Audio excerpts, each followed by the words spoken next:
Посланието на Пантон за следващата година е пространство.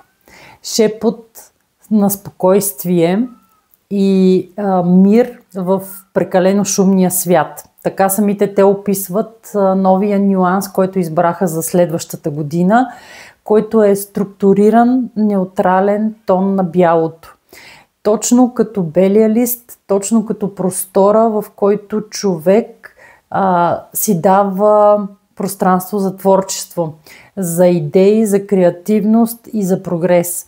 Именно от това смятат Пантон, че имаме нужда през 26-та година и аз напълно го подкрепям, защото това не е просто тенденция, а проследяване на процеси обществени и социални, които наистина дават дълбокия смисъл на това от какво имаме нужда и посоката, в която трябва да се движим напред.